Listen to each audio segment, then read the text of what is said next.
Okay, so welcome to today's class. So let me just start with a quick review of what we did yesterday.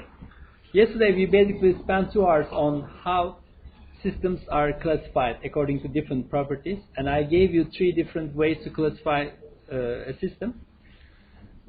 And so basically the situation is as follows. So this is not a very clear diagram, but if you remember how we obtained this, basically if you have this huge set of systems, okay, so every system that fits into our definition is in this set, and we divided this set into 2 parts based on 3 different properties.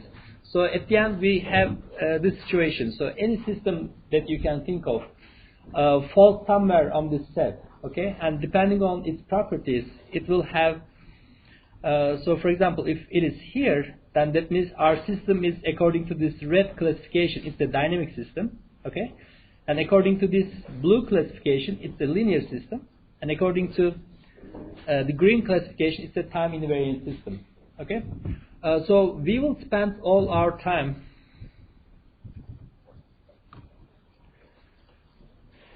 in this class on one of those areas, and that is the set of systems that are linear, time invariant, and dynamic. So which one is that? So linear, this part, time invariant. It's this area here, right? So we will be talking about systems that are in this area.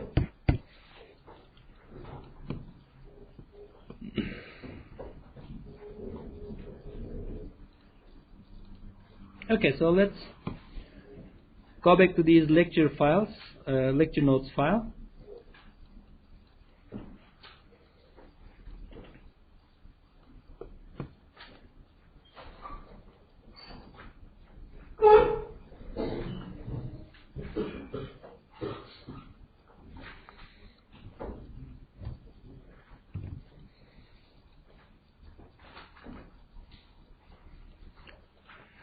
Okay, so for dynamic systems, relation between its inputs and outputs can be expressed using differential equations.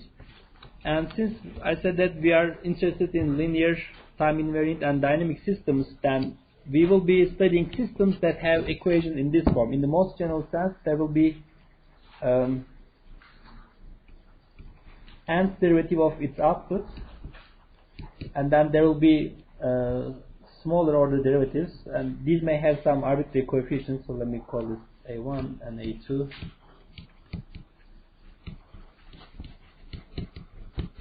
So there are a bunch of these derivative terms, and on the right hand side we have the control terms. This may have again some coefficients, u itself, and then the derivative of that, and then there are these bunch of other higher order derivatives of the input term. And we can arrange all these terms, all these equations into the following form. So we take the highest order derivative, which is the nth derivative here. So n is the order of our system. So we can write this equation equivalent in this form. So we leave that highest order derivative alone. So this n within parentheses, the superscript n within parentheses means it's nth derivative. Okay, so this is equal to. So this is some function of all the other derivative terms.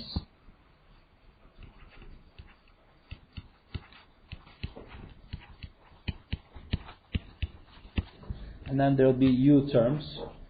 U dot, u double dot, the third derivative. And up to the highest derivative of u, and let that be m. Okay, good. So this means any system that is in this region, okay, any system that is in that region will have an equation that can be in the most general sense expressed with an equation like this. Again, so this is the most general equation for such a system.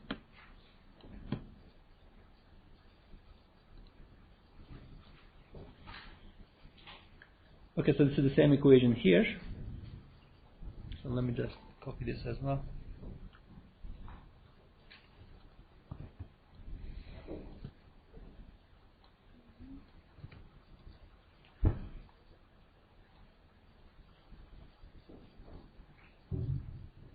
So I talked about these yesterday, but let me just put it again here. So let's just read this. In control systems, we work with systems with one independent variable only, which is time. That means all the outputs, inputs, and other internal variables of our system are functions of time only. As a result, our system equations only contain derivative terms with respect to time. Hence, we only work with ordinary differential equations. On many systems, however, there are more than one independent variables, example, time and position. And systems equations for such systems contain partial derivative terms. So we should consider changes of these parameters with respect to time and also the other independent variables. For example, if x coordinate is another independent variable, then we need to consider variation in with respect to that variable as well, and that means we need to work with partial differential equations. But the thing is, pretty much all control systems theory is developed for systems with ordinary differential equations. And you know from your math courses that partial differential equations are much more difficult to deal with. But as engineers, we always try to make our lives easier. Okay, so when we have a difficult problem, we look for ways to make it simpler to solve, simpler to study. And that is what was done here. So whenever we have a system with more than one independent variable, we do the following.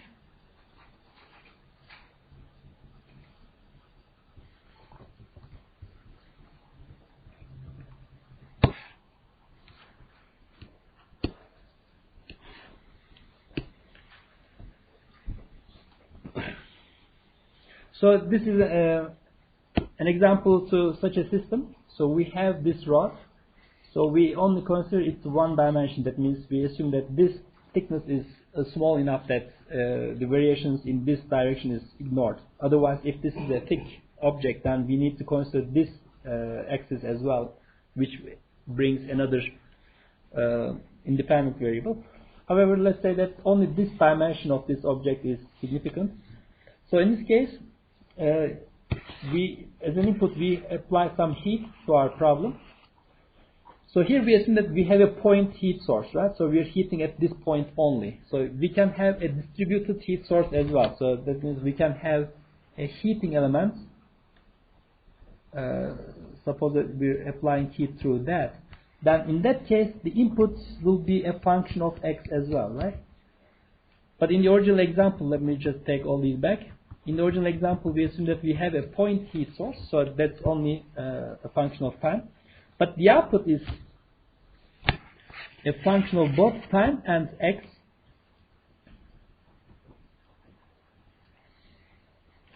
Okay, so let's move back here.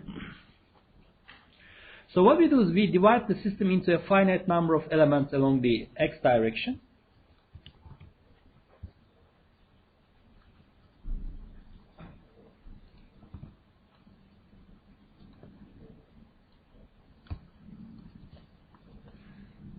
And then we assume that within every finite element, the only independent variable is time.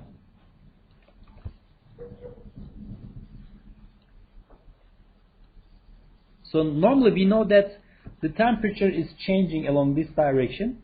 But now what we did is we divided the bar into several elements. And we say that within every bar, the temperature is uniform. So the temperature is fixed within every point in this element, and it's different here, but again within the same element the temperature doesn't change. So basically if you consider the variation of temperature as a function of x, so the horizontal axis is x, in the original case the variation is continuous. So if the variation is something like this, when we divide the problem into a number of discrete elements, we have this case. So let me show that with red. So within the first element, temperature doesn't change. So here's the temperature is constant. When you move on to the next element, the temperature changes, but within the element itself, it is constant. So we basically have this staircase variation for our approximate model. So if you think about what happens, in the first case we have one continuous element, but in the second case we have n discrete elements, right? So basically that increases number of systems we have, so to speak. So now we need to consider each one of these elements separately. So this has its own equations. So this has, again, its own equations. So if we have n equations, we have a set of n equations, okay? Or we have n set of equations for every element we have. But nevertheless, in the final problem, we are left with only one independent variable, which is time. So we can now go back to our original control system theory and use the tools available there. So another problem related to aerospace engineering is the flexible structures.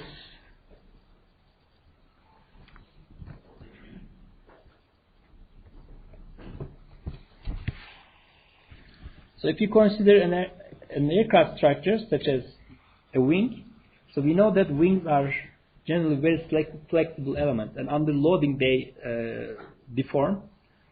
So if you're now we're looking at the front view of an aircraft wing, and under lift loading there will be such a deformation of the wing. So you need to consider the variation along this direction in your equation. Okay, so just like the previous problem, now we have two independent variables which are x and time. So again, you can, if you want to consider that bending of the wing in your analysis, you need to study this using the approach I just explained. And these models are called lumped parameter models.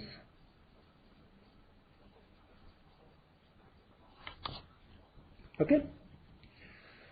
Now, let's again summarize one more time what this course is all about.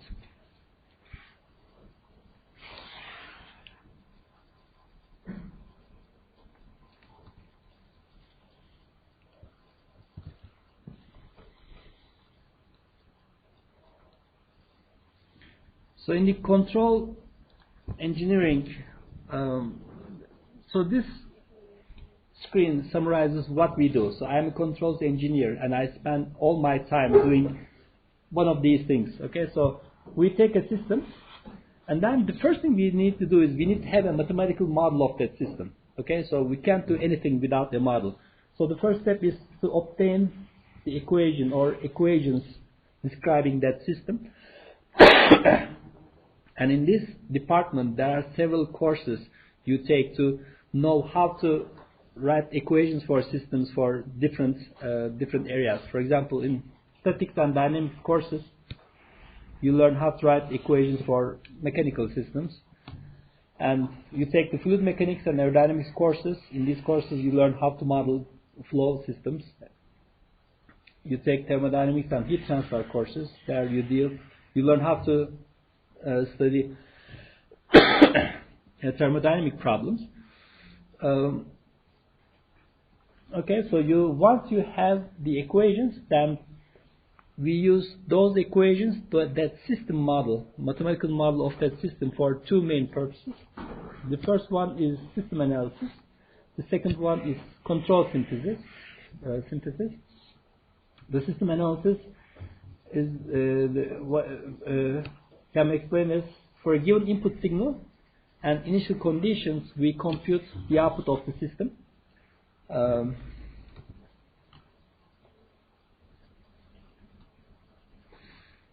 So basically, if you want to simulate the motion of an aircraft, that's under this category, right? So that's nothing but system analysis. So you generate a mathematical model of your aircraft, and then you compute how the aircraft flies when the pilot gives certain control inputs. So this is under the control analysis, the system analysis part. And the second thing is the control synthesis.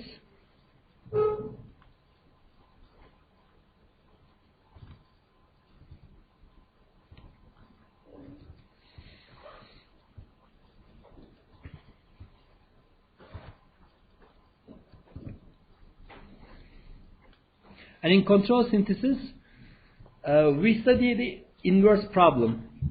In the first case, so let me just do it again. if our system is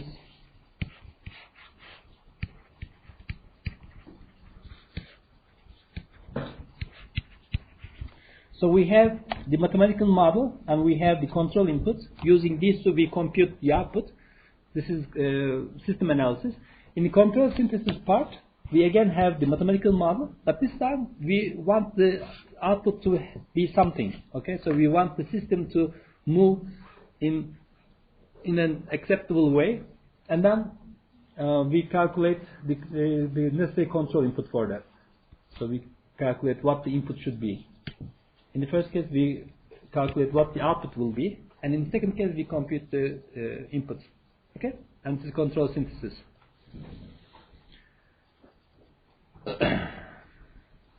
Okay, so do you have any questions so far?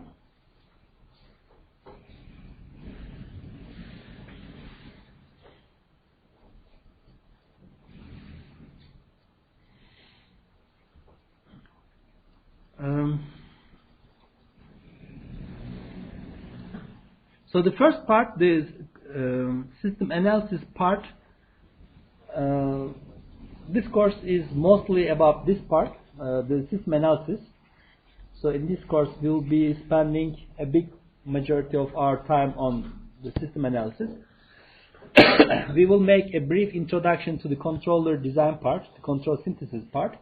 But if you want to learn the control synthesis, then you have to take these additional elective courses. So none of these courses are must course. So you have, if you are interested in learning these control engineering, then you need to take all these elective courses. So this is the automatic control systems 1, automatic control systems 2. This is automatic flight control, and this is robust control. So these are the control courses you can take. Well, since we are an aerospace engineering department, and as a country we need to design aerospace vehicles, we spend all our efforts on aerospace systems. So we design controllers for aircraft, for unmanned air vehicles, for helicopters, for missile systems, for satellites even.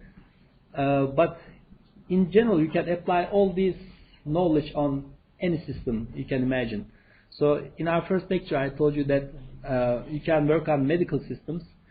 So in that case, your system is a patient, and you want the output of the patient to be something. You want the patient to be healthy, basically.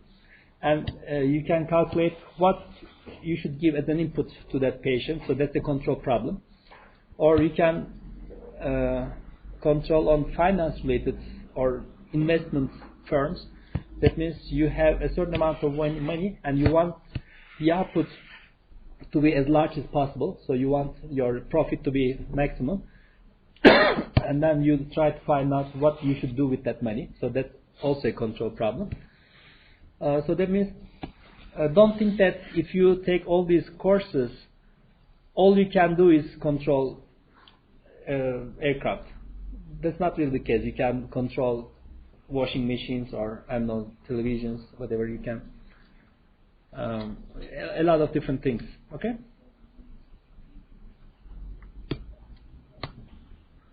Good. Now, if you look at these lecture notes from last year, this 1 hour was, the entire hour was spent on this exact content. But now we finished it in, I don't know, in 20 or 25 minutes. So that means we have some additional time.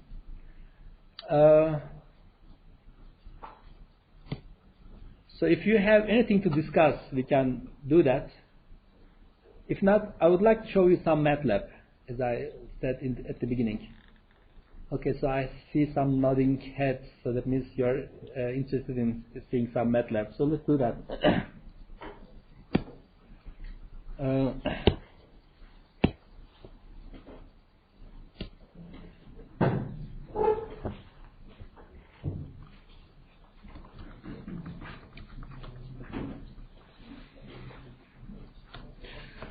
I have these Matlab tutorial files. I will give you these as well. So these were prepared by our PhD student Anna Prak.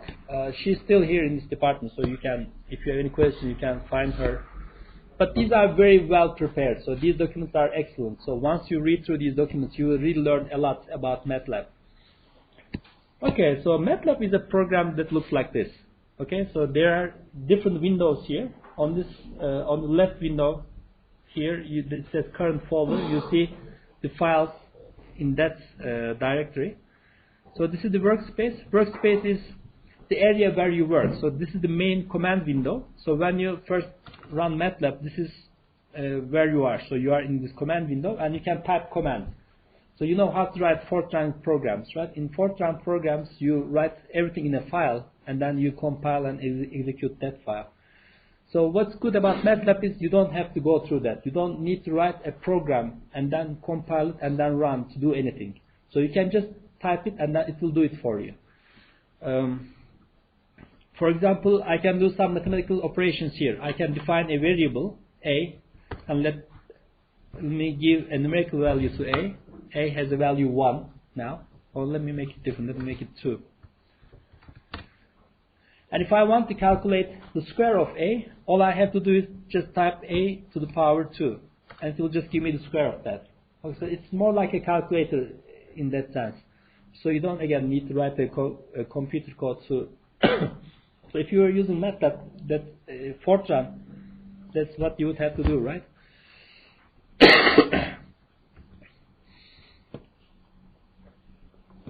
So these are some of the functions that are available in Matlab. So these are all Matlab functions. You take the inverse of a cosine function, this is the exponential function, natural logarithm function. There are a bunch of these functions that are available to you. So you can go through this list.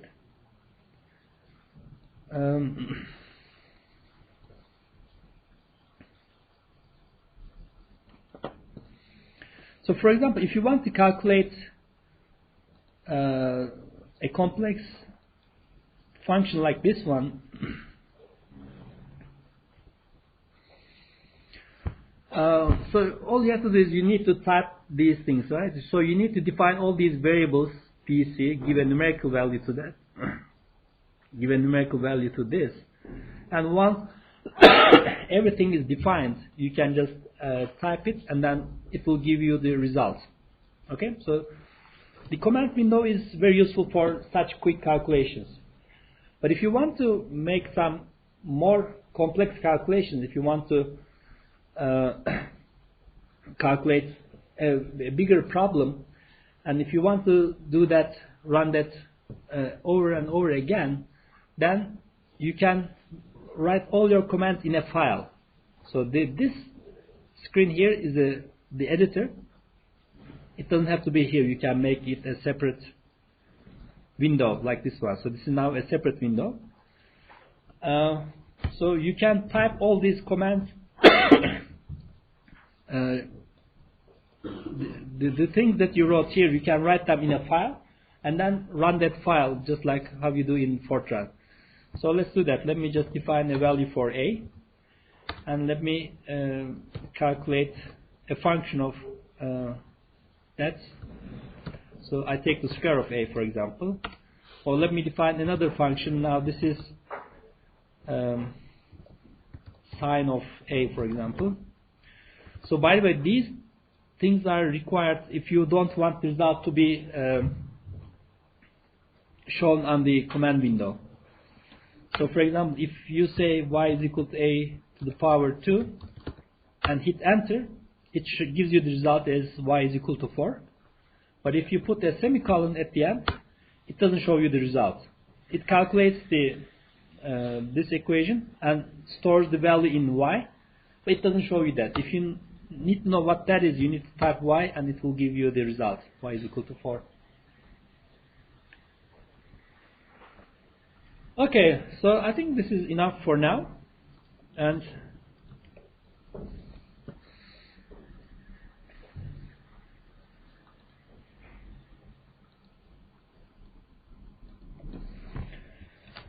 okay, so let's say we have a function y of t. Since now we are dealing with a system with only independent variable as time, let's say our function is the following: e to the power minus t times sine of tan t. Okay?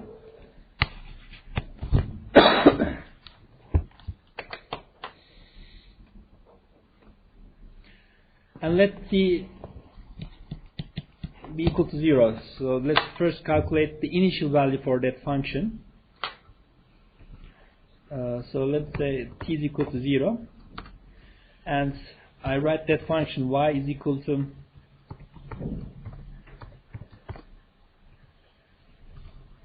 times sine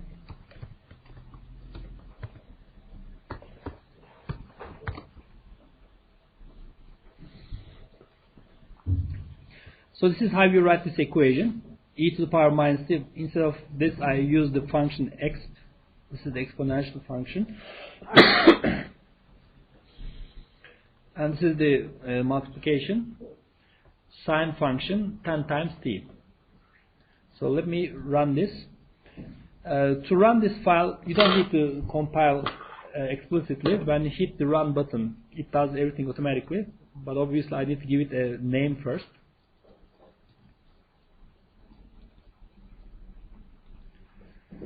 So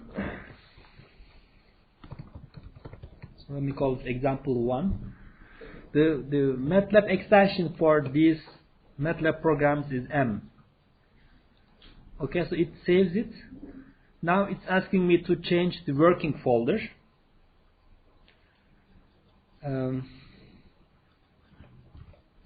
need to say yes to that.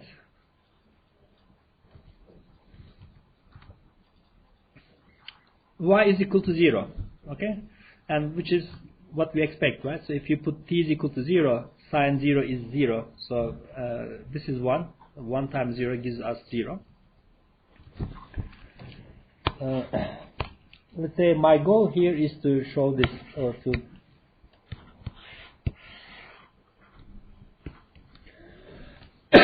suppose that this represents the output of a system. Okay, so we have a system.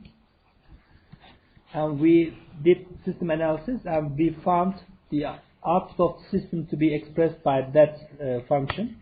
And we now want to obtain its response, or look at its response. So we found that at t is equal to 0, the value is 0. So if you want to calculate it at a different time, let's say t is equal to 1, I need to run it again. The output is this much.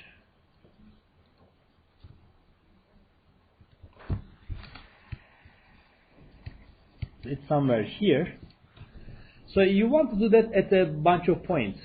So if this was a Fortran program, you would have to write a do loop, right? In a do loop, you can change t systematically and then calculate this for all t values. What's good about Matlab is these things are much easier. So let's say I want to calculate, plot this function in a certain interval. So I want to calculate it from t is equal to 0 to, let's say, t is equal to 10 seconds. Okay. So I want to calculate this value of function in all this range. So what I need to do is I need to define the t value accordingly. Right now, t has a single value, which is 1. So instead of that, I need to define an array for t. And this is how I do it. So instead of a single value for t, I want it to have a bunch of values between 0 and 10. So this is how I define it. I use square brackets. And I write the initial value, 0. The incremental value, if I want to plot it with increments of 0.01 seconds, that's what I put here, 0.01. And the final value is 10. So right now, t is not a scalar anymore. T is this vector. Okay? So let me just remove this.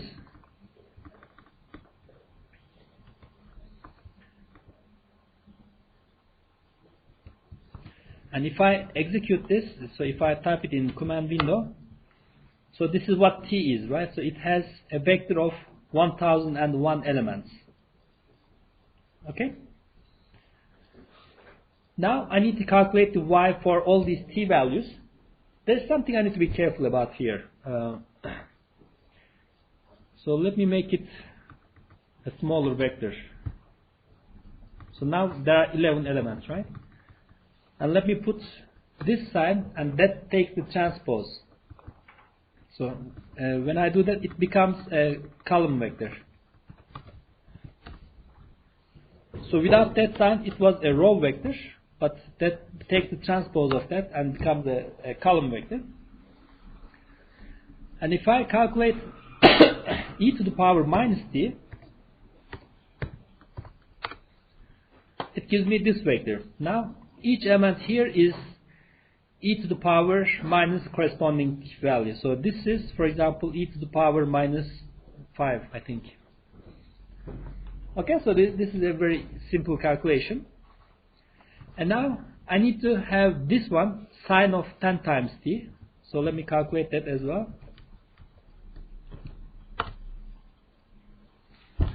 Okay, so this is sine of 10t. And I need to multiply these two, right? So I need to multiply the numbers in this vector with the numbers in this vector. But if I try to multiply them directly, I will get an error. So if I try to multiply this with that, it gives an error. Why? Because it's trying to do matrix multiplication. Okay? So it tries to multiply a column vector with another column vector, which is not possible. You know, matrix multiplication, right? So the dimensions are not compatible. What we want to do here is we want to multiply the corresponding elements. So I want to multiply this number with this number, and I need to multiply this number with that number. And the way to do that is to put a dot before the operation. So if I put this multiplication sign, it tries to do matrix multiplication. But if I put a dot before that, it will multiply the corresponding elements, which is what I want to do. Okay, so this is the result. So now let me do that correction here. I put a dot here so that it will do the multiplication that I want. And if and then I can make a plot of this, and that is also very simple. All I need to do is plot, open parentheses. This is the first variable I write there is the x variables, which is the time axis, and the y axis is the variables along the vertical axis is y. So if I do that, it will just give me a plot of this. So I can make the appearance of the plot different by typing additional commands here. For example, if I put R here, it will make the plot red instead of blue. The default is blue, but if I put R here, now the plot is in red. If I put a dot here, it will show me the points and not connect them with lines. So these are the points. So this is the value of the function at 0, at 1, at 2. And I can connect these dots with a line, and for that I need to put this dash sign. Okay, now all these dots are connected. Instead of a dot, I can make a circle, and for that I change this dot with O. So as you see, there are circles. So obviously this plot doesn't look nice because the resolution is too low, right? So I'm plotting the value of the function with 1 second intervals. It will look much smoother if I increase that. So all I need to do is I need to change the interval from 1 second to 0.1 second, for example. And when I run that, so this is what I get. It looks smoother now. So let me get rid of the circles. Well, still it's not very smooth. So I can increase the resolution. So let me put another 0. Now I have a really smooth plot. Okay. So plotting in Matlab is really that simple. So to generate this plot, all you need is a code of just 3 lines.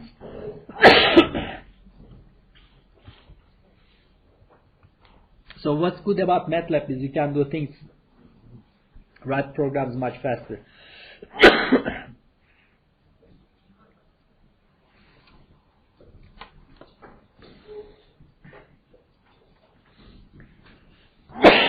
So this was drawn between 0 and 10 seconds. If you want to plot it between 0 and 5 seconds, then you need to change the time vector, right? So let me write as the final value of t5, and then I get this plot between 0 and 5. So anyway, I will give you these files so you can read through these Matlab tutorial documents. And again, I really like these files. They are prepared very well, and if you read through them, there are some example functions as well. You will learn everything you need to know, at least for this course. Okay? Do you have any questions? Mm-hmm.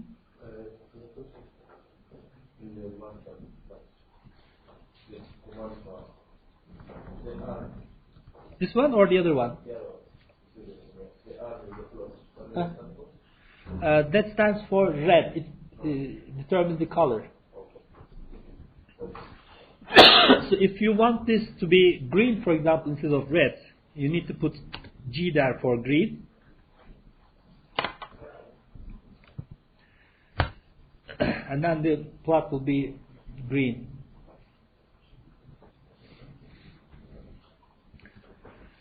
So if you want to add a second curve, let me make this Y1. And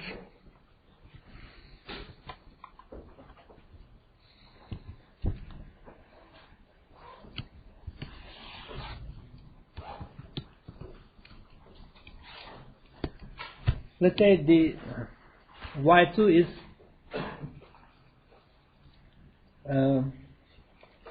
instead of e to the power minus 3, let that be e to the power minus 0.5t, and times sine, instead of 10t, let that be sine 4t.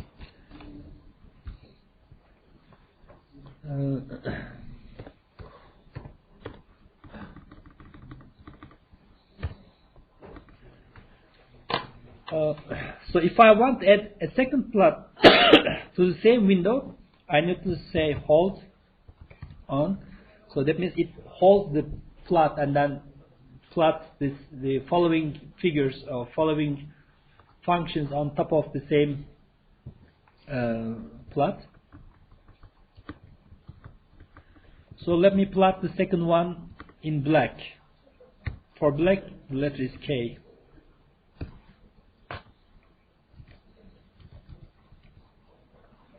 Okay, the green one was the first output Y. The black one is the second function Y2. Okay, so as I said, this year I would like to give you many Matlab exercises and Matlab homeworks, so that will be very helpful, and you can refer to these documents if you want to figure out something. Or you don't even need that. Whenever you want to figure out, you can use Matlab help files. They are very helpful. Or you can go online and find answers to your questions on the internet. Okay? So if you don't have any questions, let me stop here. And next week we don't have class, you know that, right? Next week is holiday. So I will see you in 2 weeks.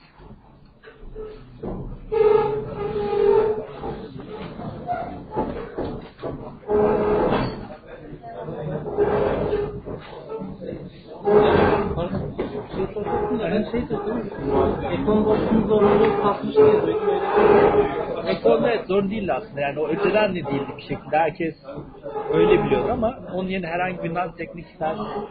Yani onun anlatmamda değilim. Evet. Teşekkür ederim.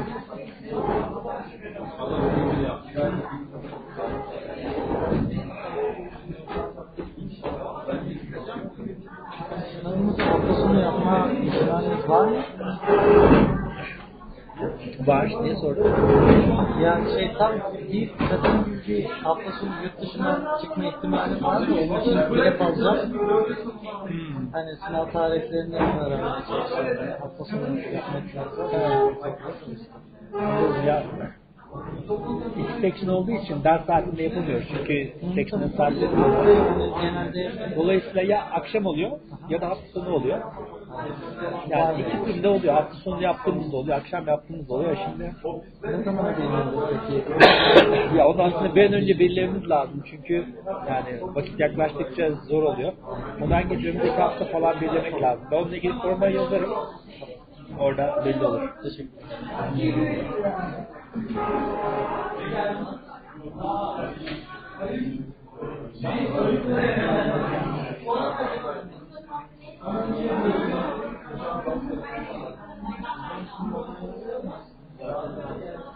Olur.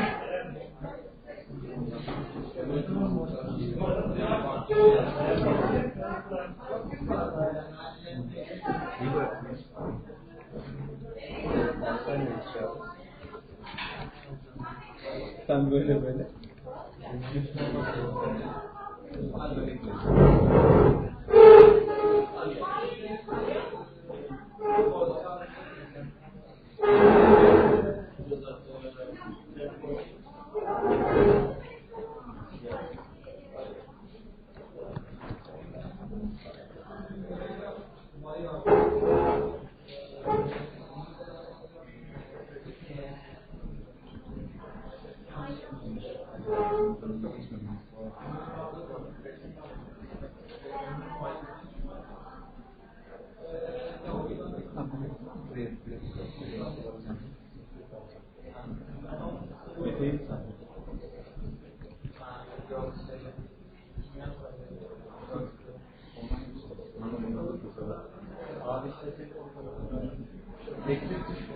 Sen neyi değiştirmiştin? Elektriği bırakmış.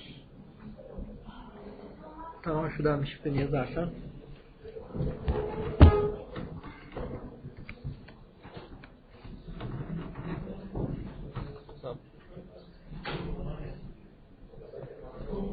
Tam oldu. Teşekkürler hocam. Bir şey soracağım. Ben 10-15 Kasım arası işte bizim Gülerle Toplum Üsteli Şubesi Toulouse'da bir Space Cleanup Patata Technical Workshop yapılacak. Hani oraya gitmek istiyorum da sınavlara denk gelirse, daha sınavlara denk gelirse make-up alırken almamda sorun olur mu? Yok, olmaz. Make-up alabilirsin. Tamam. Onu soruyorum. Teşekkür ederim. Güzel.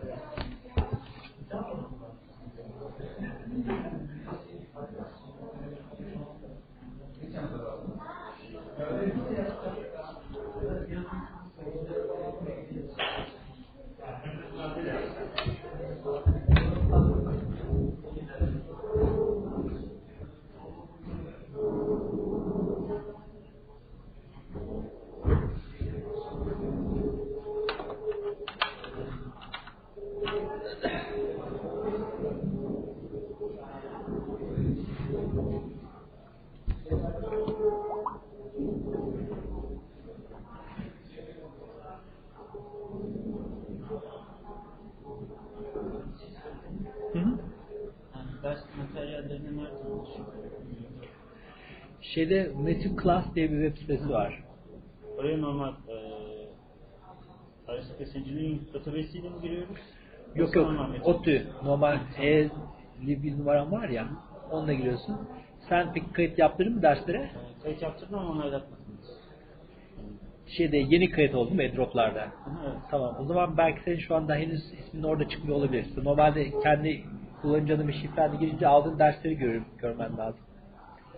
Orada 383 birinci section diye tıklarsan, sen ikiye bile kayıt olsan birinci section'ı takip etmen lazım orada. Her şey orada var. Normalde ikinci seçim. Tamam, ben Güle geçeceğim zaten. Her şeyler çalışıyor. Kontrol açısından onu almam gerekiyor. Bir çalışıyor ya. tamam. Gerçi 1.40'da değil mi introduction? Dün pazartesi. Ya bir şeyle çalışıyor galiba. Elastisitiyle çalışıyor. Onları değiştirince bu sefer sistem dynamics'te çalışıyor. Anladım. Dün akşam derse gelmiş miydiniz? Dün yok gelemedim ya. Dün 3.40'da olması gerekiyordu ders. Geldim. Sonra geldim. Yani benim seçim daha geride şu an. Doğru. Ama şey yapmayacağım yani. O dersi tekrar yapmayacağım. Yine kaldığı yerden devam edeceğim bugün. Evet, ya bugün dersler anlattıklarımızda devam edeceğiz. Evet. Yani o dünkü dersin videolarını koydum internete. Oradan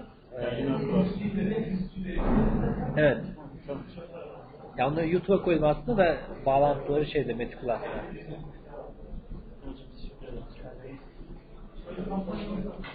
İyidir, sağ ol, sen nasılsın? Hocam bir şey soracağım. Şimdi kitap aldım okuyorum da. Neden Matlab? Kendilerinin de farklı bir kural değil de Matlab kullanıyor. Onun böyle bir açıklaması var mı yoksa? Mesela çoğu yerde